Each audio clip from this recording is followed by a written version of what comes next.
Assalamualaikum warahmatullahi wabarakatuh.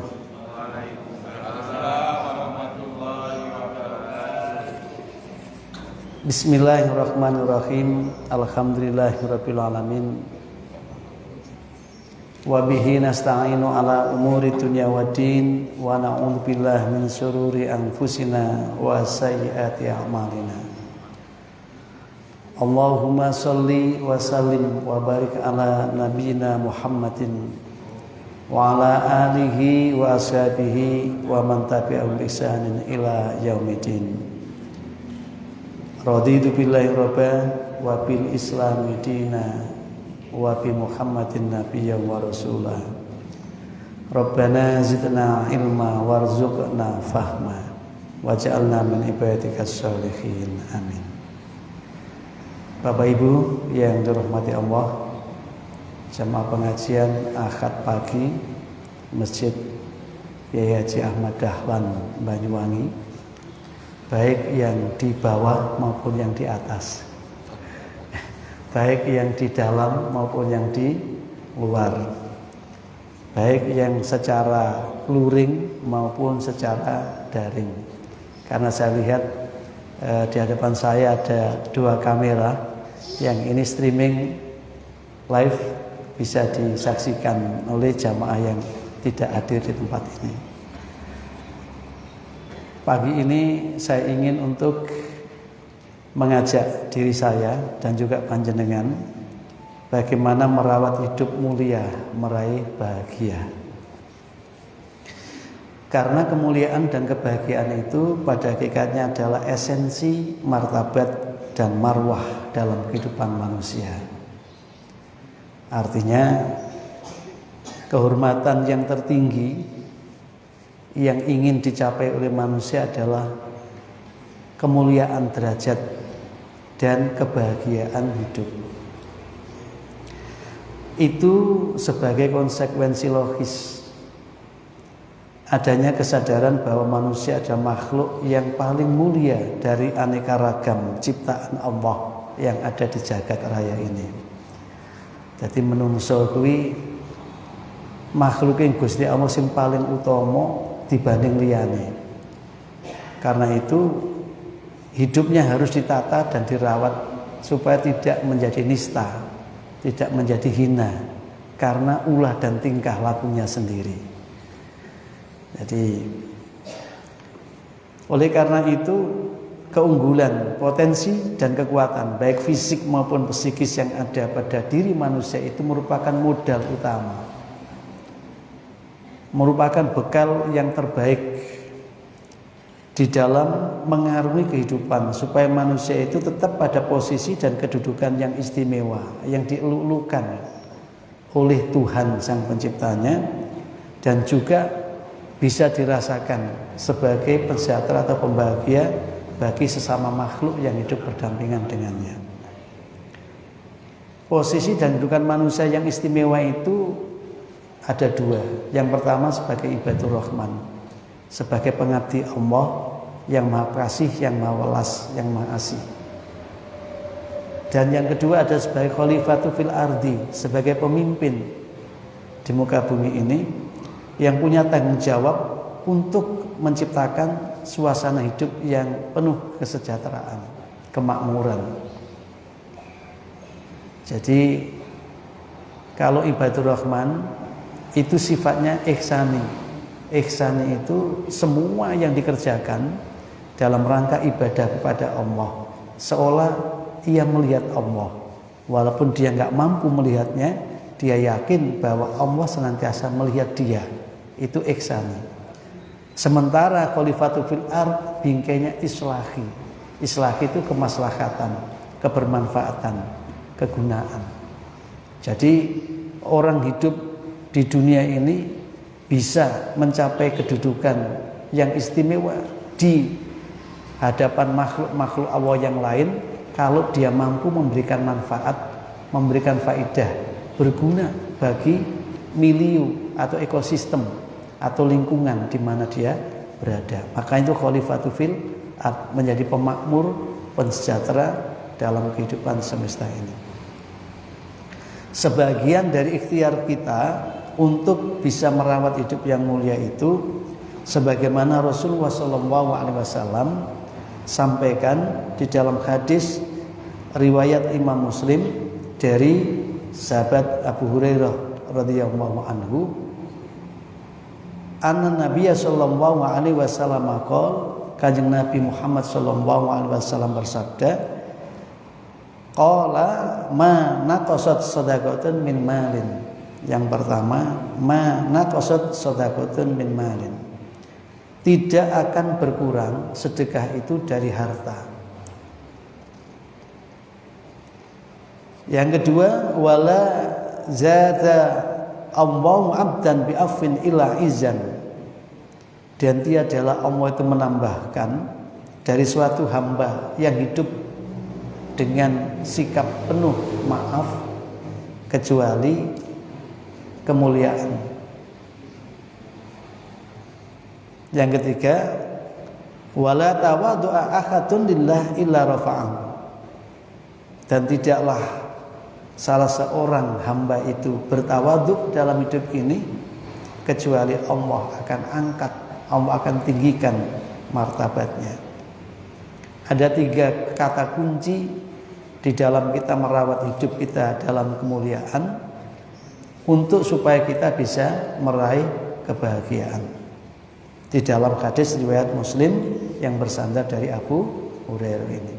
Yang pertama adalah membiasakan bersedekah dengan keyakinan bahwa setiap harta yang keluar dari sedekah itu tidak mengurangi harta itu, tetapi justru akan menambah nilai kebermanfaatan, akan menambah keberkahan, akan menambah kebaikan dari harta yang ada.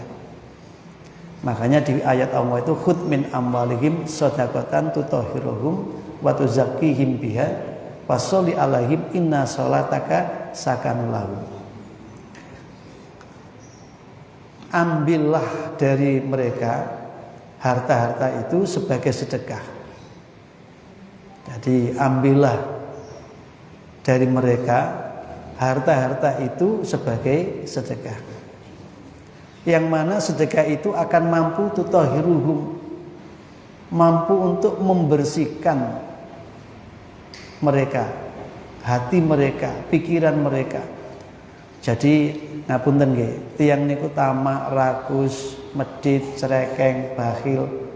Itu terjadi karena dia belum bisa untuk melatih diri. Melatih diri bahwa ketika harta itu dikeluarkan sebenarnya itu untuk membersihkan dirinya dari kotoran-kotoran pikiran, dari kotoran-kotoran keyakinan, kepercayaan. Yang mana seolah-olah harta itu kalau ditimbun, dikumpulkan itu akan mendatangkan kebaikan bagi dirinya. Kala layung badan nafil utama. Sekali-sekali tidak. Harta yang ditimbun itu justru akan menjadi malapetaka bagi penimbunnya maupun bagi masyarakat lainnya. Nah, sekarang ini kan orang ramai mengenai minyak goreng, ya toh? Orang ramai mengenai minyak goreng misalkan.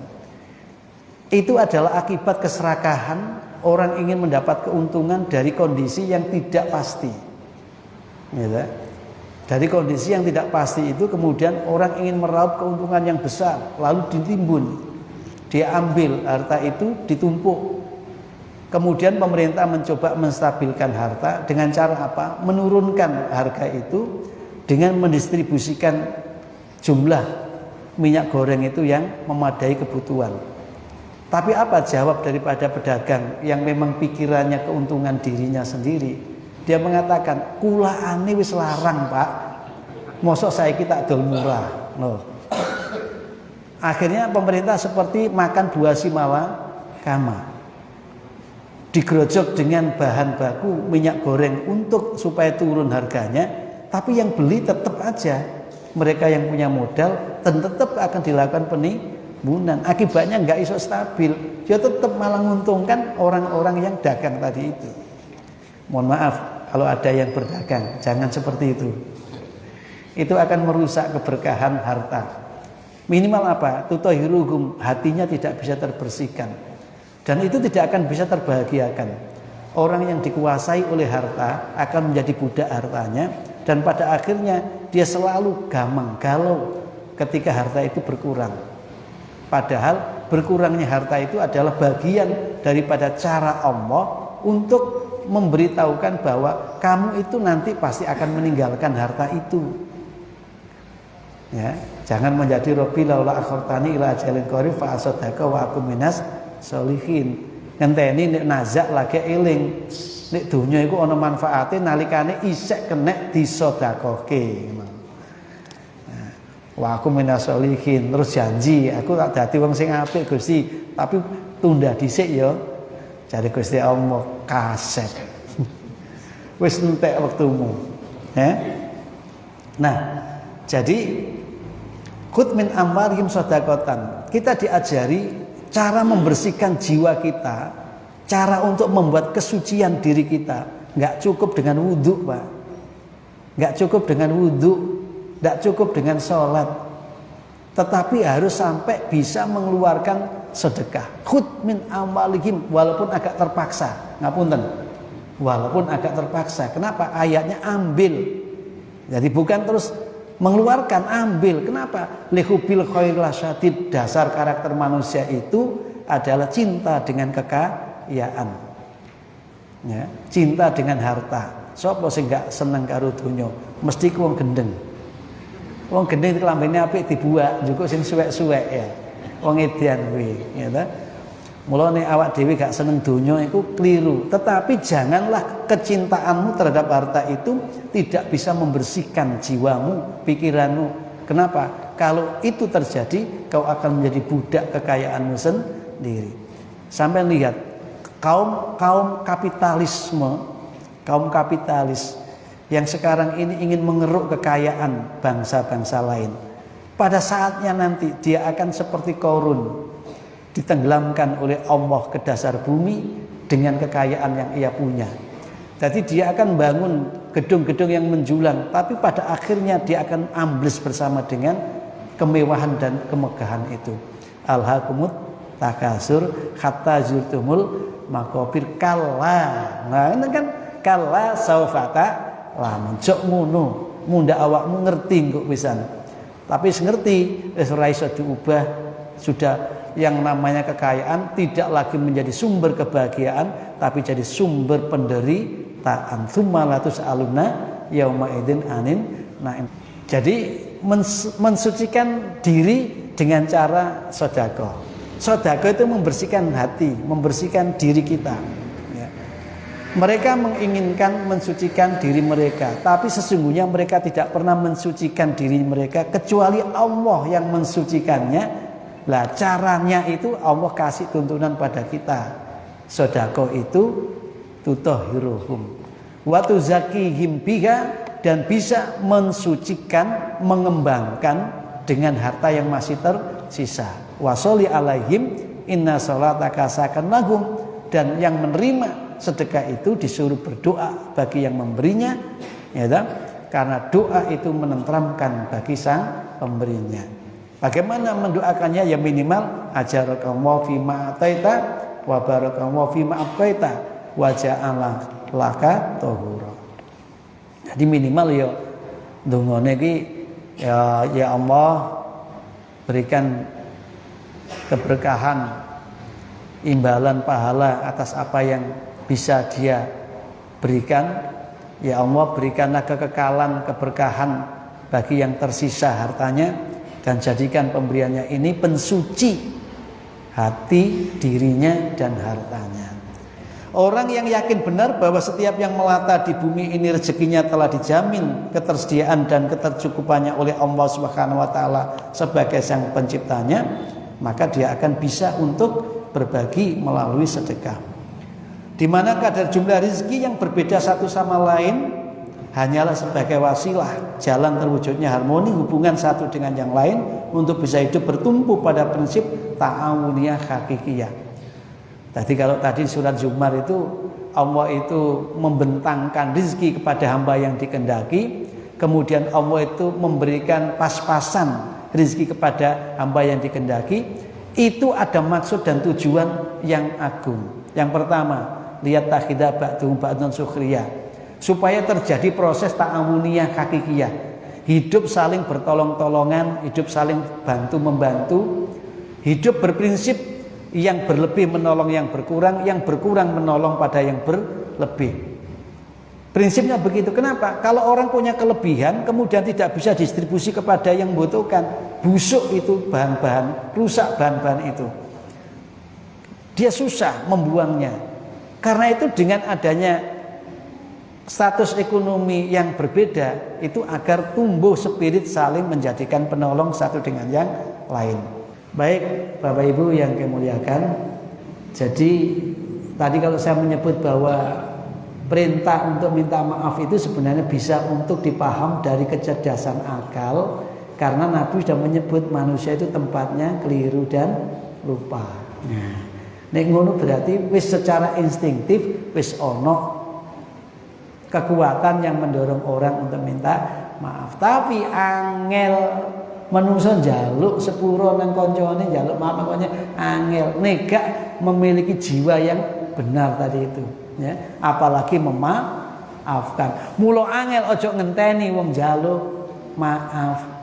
Berlapang hatilah kamu, karena toh kemungkinan kamu sendiri juga melakukan kezaliman kepada saudaramu dan tidak juga meminta maaf. Nang bojomu, nang anak, nang koncomu, baik, mudah-mudahan Allah menjaga kita dengan laku yang mulia sehingga hidup kita semakin bahagia. Bismillahirrahmanirrahim. Allahumma sholli wa sallim wa barik ala nabiyyina Muhammadin wa ala alihi wa sahbihi wa barik wa sallim ajmain walhamdulillahirabbil alamin. Hamdan yuafi ni'amahu wa yukafi mazidah. Ya Rabbana lakal hamd kama yanbaghi jalali wajhikal karim wa 'azimi sultanik. Ya Ghani ya Hamid, ya Mubdi'u ya Mu'in, ya Rahim ya Wadud, aghnina bi khalalikal haramik wa bi ta'atika maksiatik wa bi fadlika aman siwak, la ilaha illa anta subhanaka inna kunna minadh-dhalimin. A'inna ala dzikrika wa syukrika wa husni ibadatika. Rabbana ighfir lana dzunubana wa li walidina warhamna kama rabbayana shighara wa khaffir anna sayyi'atina wa tawaffana ma'al abrar. Sallallahu nabiyina Muhammad wa ala alihi washabihi wa barik wa sallam ajmain. Subhana rabbika rabbil izzati amma yasifun wa salamun alal mursalin walhamdulillahirabbil alamin. Mudah-mudahan Allah mengabulkan doa kita. Kurang lebihnya mohon maaf. Atana wa yakum nasrul minal qarib. Assalamualaikum warahmatullahi wabarakatuh.